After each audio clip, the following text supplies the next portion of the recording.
The truth about falling: every single person you admire, every single hero whose name you know, every single person who ever built something extraordinary has one thing in common.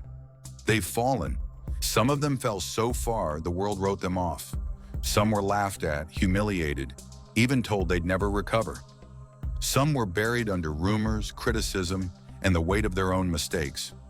But here's the truth: a setback is not the end. It's an invitation to begin again, this time stronger. And if you're listening right now, maybe life has knocked the wind out of you. Maybe the plan you had collapsed. Maybe you've lost something or someone, and you don't know if you'll ever stand again. I want you to hear this, not as a cliche, but as a reality. This is not your ending. This is your turning point. Welcome to Echoes of Purpose. Today, we talk about comebacks. Story 1, the boxer who refused to stay down. There was a young man, a boxer, who fought his way from poverty into the ring. He trained harder than anyone. He had speed, power, determination. But in one championship fight, he was knocked out cold. The crowd gasped, the cameras flashed. The commentators declared, "It's over for him." The media shredded him. His sponsors dropped him. His friends stopped calling. He could have stayed down. He could have said, "That's it. I had my chance." But instead, he went back to the gym the next morning, bruised, embarrassed, determined. He studied his mistakes, rebuilt his stamina, changed his strategy. Every punch he threw in practice, he imagined landing it in the fight. Every sprint, every push-up, every early morning was fuel for redemption. A year later, he stepped into the ring again. And this time, he didn't just win, he dominated. When asked how he came back, he said, "The fight was won in the dark, long before anyone saw the light." Principle 1, accept the fall without denial. Your comeback starts with honesty. You have to admit what happened. Don't sugarcoat it. Don't hide from it. Don't pretend you're okay when you're not. When you own your fall, you take back control of your story. Action step: write down exactly what happened. Circle the parts you could control and cross out what you couldn't. Commit to learning from every circled item. You can't fix what you refuse to face. Right now, think about one area of your life where you've been pretending everything is fine. What would happen if you told the truth about it, at least to yourself? Story 2, the entrepreneur who started again. She built a business from scratch, from her kitchen table with nothing but a laptop and a dream. 5 years later, she had 30 employees, a global customer base, and a waiting list for her products. And then, one bad decision, one risky partnership, and it all collapsed. Bankrupt, gone. For weeks, she stayed in bed. She stopped answering emails. She couldn't even look at her old company logo without feeling sick. But here's the twist. Now, she didn't stay there. She made herself get up, open her laptop, and start again. This time, she used the lessons she'd paid dearly for. She hired slower. She trusted more carefully. She built systems that could survive storms. Within 3 years, her new company was making double the revenue of the old one. And when she was asked how she found the courage to try again, she said, "I didn't lose everything. I kept my mind, my experience, and my will to win. That's all I needed." Principle 2, extract the lesson from the loss. Failure is a brutal teacher, but it teaches what success never can. Ask yourself, what did this teach me about myself?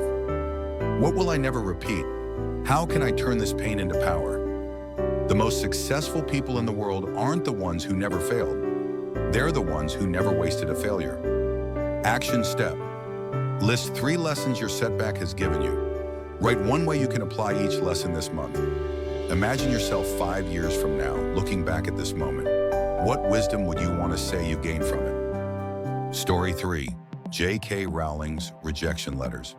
Before the world knew the name Harry Potter, J.K. Rowling was a single mother on welfare, typing her manuscript in cafes while her baby slept beside her. She sent her book to 12 publishers. They all rejected her. Some didn't even bother to reply.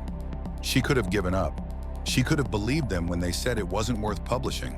But she didn't. She kept sending it. And eventually, one small publisher took a chance. Today, her books have sold over 500 million copies. The rejection letters, she kept them as a reminder of the comeback. Principle 3, rebuild with better strategies. A comeback is not about repeating the past. It's about creating something new with the wisdom you didn't have before. When you come back different. Come back smarter. Come back with sharper tools, deeper focus, and a fire that wasn't there before. Action step. Identify one new skill you need for your next chapter. Spend the next 90 days mastering it. Story 4, Nelson Mandela's 27-year wait. Nelson Mandela spent 27 years in prison for standing against apartheid. Decades of his life behind bars. The world expected him to emerge bitter, angry, and vengeful.